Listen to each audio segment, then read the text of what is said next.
Did Russia's draft ever really end, or is it just getting started? I'm Paul, U.S. Army combat veteran. It is November 19th, 2022. This is your daily Ukraine update. Let's get into it. So first off, when we look at the map, we can see that the only significant changes are, of course, in Abdine, where we can see that Russian forces are now listed as having taken the entire even town is probably generous. But I think this is actually part of a larger strategy that we're starting to see of encircling Avdiivka. They may, because when we look at the conflict map, we can see that recent attacks have included in Vodiane, right, to immediately to Abtine's east, and attacks here at sort of near this Pervomayask.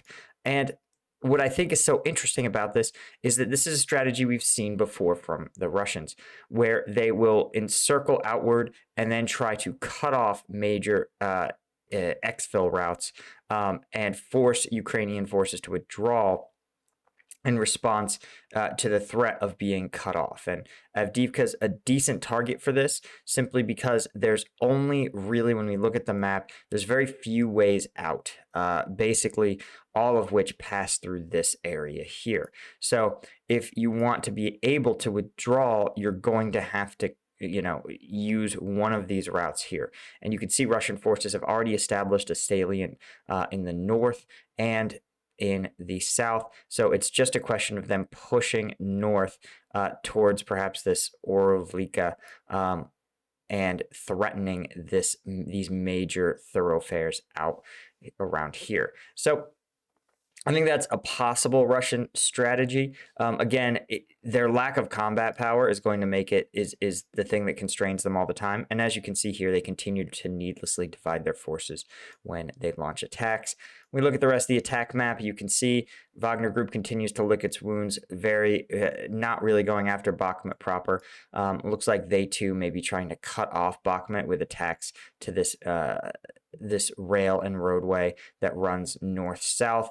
And they continue to ineffectually attempt to take Bilohoivka. So again, there isn't really a Russian strategy. We've discussed this. It's more like a series of attacks by Russian aligned forces than a larger military operation. But what is even more interesting is what's going on behind the lines, right? Instead of using their existing troops better, Russian officials are preparing for further covert mobilization efforts. And interesting, we've heard this before. In some of the leaked audio, there's a rumor among Russian families that there's going to be another conscription cycle coming in January. And this rumor is probably a function of the fact that there is that Russian Telegram channels are saying that the Kremlin is preparing for a second wave of mobilization, and that circulated an image of a draft summoned purportedly received by a citizen in St. Petersburg who was told to appear for mobilization January 2023. This is despite Putin's announcement of the end to the partial mobilization and just a couple weeks ago. Nationalist mill bloggers are also claiming there's going to be a general mobilization in December or January. And a general mobilization is different from a partial mobilization. A general mobilization would mean that the general population is subject to mobilization. And I know based on the news stories, you might think that's already what happened, right? Well, sort of. The Kremlin claimed that this was a partial mobilization of like reservists or troops with combat experience or needed jobs, for example, medics. But the reality was that they just mobilized whoever the hell they could get their hands on. And it was very clear that it wasn't, that not being a service member didn't protect you at all. Because obviously, Russia already activated all of its reserve troops, right? They of course, everyone with combat experience already was in Russia or already was in Ukraine and probably had already returned home injured or in a body bag. So the general mobilization would, of course, be target a much broader swath of the population.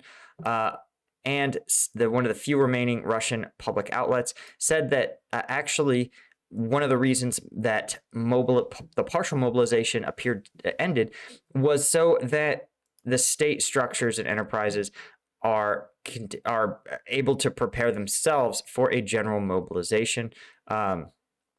For example, state-backed enterprises are sending their employees to training programs and education courses related to being mobilized. And some military courts have inadvertently confirmed mobilization is continuing. And all of this sort of says that the Russian government is building out the infrastructure so that this round of mobilization is going to go much better, much smoother, and generate better force power. Obviously, we're seeing, as we see here, despite that 300,000 strong influx of troops, Russia has nothing to show for it. They've captured a couple, like the equivalent of a suburban subdivision. So Russia clearly needs to go back to the drawing board in how it's preparing its mobilized troops for combat, the gear it's giving them. They've figured out that what they're doing isn't working. Now, the reality is that there's only so much you can do with the Russian apparatus as you have it, right? Russia's economy is in a deep recession right now, and it takes a lot to train green soldiers into troops. You need a lot of trainers. You need a lot of training grounds. You need a lot of training equipment. You need rounds to train them with. You just need to have a lot of things. You need to have a really well-polished training cycle that ensures that that's relevant, right? That ensures that the troops that do emerge from the training cycle are capable of contributing to the battlefield on day one. And it's not clear that this is the case of any of these. There's been a lot of viral videos, some of which we've covered, some of which will go live this week, where we see Russian soldiers, recently mobilized conscripts, who are furious at the low quality of training. One said that they did basically nothing for the first 2 weeks, and then in the remaining 3 weeks of training, they went to a shooting range only like 5 times and shot 15 bullets each time.